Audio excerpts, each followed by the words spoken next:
Hi, I'm Meghana. I'm Sahana. And this is Shankari. Our co-host and co-producer, and today we're going to be talking about the book A Man Called Ove. So, before we get into anything, quick disclaimer. We are pretty sure how you say the main character's name is Ove because that seems to be the most common pronunciation of his name. However, this is heavily contested topic, so if you guys actually know how to say his name and we're saying it incorrectly, please let us know. So this book is essentially about this old grumpy man who is dealing with a major loss in his life, and essentially it takes you through his journey of healing. In that, at the beginning of the book, he kind of thinks it's worthless to make lasting relationships with people, so he struggles to connect with those around him. But throughout the book, he makes these grudging friendships through extremely weird and hilarious circumstances and situations, and essentially forms this kind of beautiful family through them. Okay. Alright, so we're going to be talking about why you should read this book. So, what are some of the main draw points of this book? One of the biggest points I feel is the humor and then the sense of style for the writing of the book. I really appreciate how Fredrik Backman, the author of this book, manages to write the story. He's written several other popular books, so if you read the book Anxious People, you know what I'm talking about. It's a very distinct show-don't-tell style of writing, and he gets straight to the point. He doesn't really use a lot of flowery prose. Any description he does use is imagery and very brief. Mm-hmm. And there's something really charming about that style of writing. Mm-hmm, yes. And it just makes you experience what the character is experiencing that much better. And several times in the book, when he does use metaphors, you really see the value of the metaphor. Mm-hmm. Nothing is wasted, which I feel a lot of authors can do. So that's something that really made me appreciate the style of this book. Yeah, it's nothing is flowery or excessive. In the book, one of the big topics, especially in the starting chapters of the book, is how the main character Ove, he keeps trying to take his own life because he sees the world as worthless. But though the author doesn't take away anything from the value or how important this kind of topic is, or how serious this topic is, or how devastating loss can be, he does discuss the act of taking your own life in a very humorous way, I want to say, in a very clever way. So while a lot of the events, a lot of the friendships that he actually makes are made while he's trying to take his own life. He'll be trying to take his own life and then something will come interrupt that and he'll be oh my god, not again, not again, you know. That kind of dark humor, this yeah, it's actually so unique to read because this is the first time I've seen such a topic discussed in such a way, which I think actually made me more aware of the topic. I think it because it's so unique, I was even more drawn to the book. It's so interesting. And then why is he trying to take his own life? Which takes us to the second topic of this book, which is grief. Healing and grief, yeah. So basically, right, the guy in this book, Ove, his huge loss, there are spoilers, I just want to say that, but we spoiled a lot already, but it's biggest spoiler. So essentially he loses his wife, or he's lost his wife, Sandra, I think that's how you say her name, I'm not sure again, but he does lose his wife, who he describes as she was the all the color in my world, you know. So after he loses his wife, he's what's the point of me going through the motions of life anymore, because she was my source of happiness, she's how I got my daily joys. Mm-hmm. And then Ove was kind of an old-fashioned dude, so on top of that, he loses his job, he loses his wife, and he just kind of feels worthless. He's what's my function in society? Exactly. But then he realizes through his friendships and relations with other people, through small everyday acts of kindness and not even kind of grudging love in a way, really slow and you know, just I hate you but not really kind of way. He realizes that some things don't have to be huge or gigantic. Maybe the point of living is just to experience those small moments every day. Mm-hmm.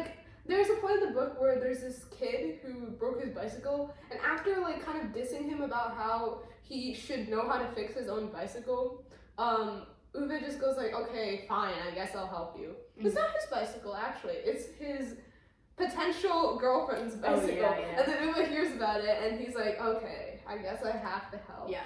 There are points in the book where he teaches his neighbor how to drive.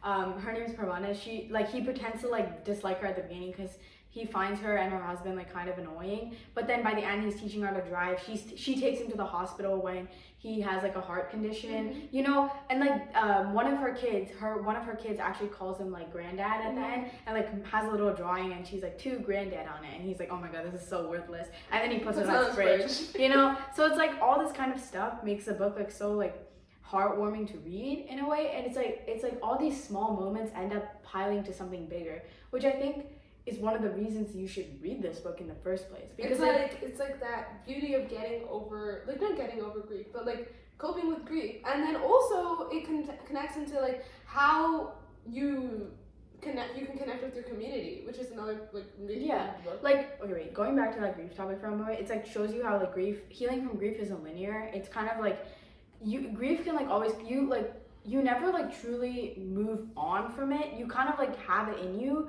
but then you like accept it and like forgive it in a way. I want to say that, where you kind of are like, yeah, this will be a part of me, but it won't hinder me any longer. The person who I love that I lost like wants me to like go forward and like take them with me as I move forward. So it's kind of just like grief isn't just like one straight line and then finished. It comes back to you in like points and divots, but you can always like reach out to those around you and like reach out through acts of kindness to heal yourself. And so back to your point of like helping the community, one of the reasons why this book is so important, it shows you that like books don't have to be about such like heavy-handed topics or like historical topics or anything like that. While they can be and while they can come out extremely well, a book like this, which seems to be just like an ordinary book about a grumpy old man living an ordinary life, it can really show you the importance of community in your life. You know. And another point of this book was just not judging people by their appearances. Like as you've said, like reiterated so many times, main character of this book is like the grumpiest, like most annoyed. He's the type of guy who would yell, "Get off my lawn." Like I think he seriously does. I think he does say that at some point like a little bit. So he's literally the grumpiest old dude, but like the people in his life still give him a chance. And even when he looks at somebody and he doesn't particularly like them, he still gives them a chance. Like even though he doesn't act like it, like he gives them a chance. And that like it just shows that first impression can be deceiving, and just to give the people around you a chance. Maybe that grumpy old dude seriously is not that bad of a person. Who knows? Exactly, yeah. And I think that's one of the biggest parts of this book. It's just how much of an impact it has on you and your connection to your community. Exactly. After I read this book, like I felt like it kind of made me want to do small things, or like not really small things. Like I just want help. It made me want to do like things for people in my life, like even in like small ways, like maybe like, you know, when you're at school and like somebody's like dropped all their stuff on the floor and you like help clean it up, it make their day like a small bit better, which you think is a small bit, but for them it's like huge. Yeah, you can be like, haha, you're stupid for dropping your pencil case, and then you help them pick it up anyways. And there's something so like humanly kind about that. Like just these small things we do for other people. And it's not just like how you impact people. Like after this, I remember like directly after reading this book, I went to school and like I was sitting like in like a little like lunch group with my friends, and there's these two seniors that sit behind us, right? And this is my junior year of high school, so last year. And I was sitting there, right? And my water bottle was like leaning out of my backpack, and then the senior behind me like tapped me, and he was like, oh my gosh, your water bottle's leaking. I was like, oh my god. And it was like leaking all over the floor. And him and his girlfriend, the girl next to him, the other senior, they went to the bathroom with me, got paper towels, and then started like cleaned up the mess with me and threw it all away. Like, and that was like, like they didn't just tell me about it. Like they helped me clean it all up, even though they had like no obligation to. Like they didn't even know who I was. I didn't even know who they were. But it helped me, like it made me my day like so much better.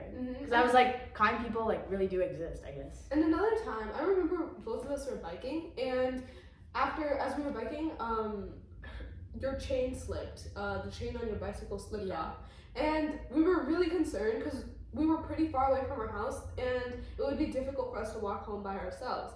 But then a person came over. He looked at the chain. He was like, you know, this is kind of your fault for like biking with a chain in this condition. We felt really bad about it, and we're like, yeah, it is our fault. And then he helped us fix our chain. Yeah. And I don't know, I feel like after reading this book, I felt like this real connection between that person who helped us and Ove. Like just not even feel like there's no particular need for them to help you, but they help you anyways. And I aspire to do that same thing. He was like, he was a dad too. Like you could just tell like by his motions, like this man was a father, and he was like, he just bent down next to me, and then he helped me put the chain back on. He was like, be careful next time, don't bike out like this. And I was like, yeah, of course.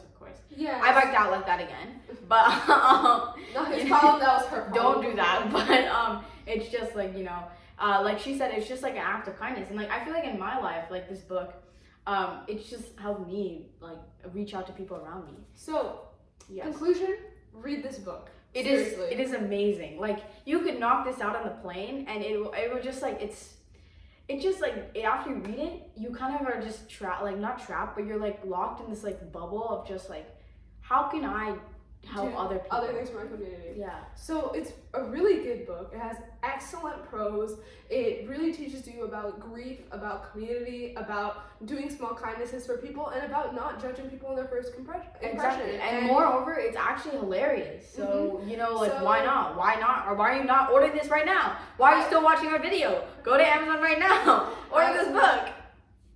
That was aggressive. Yeah. It's highly recommended. Please give it a read. Yeah. And thank you for watching. I hope this has encouraged you to read the book. And if you have, please let us know your thoughts about it. Yes.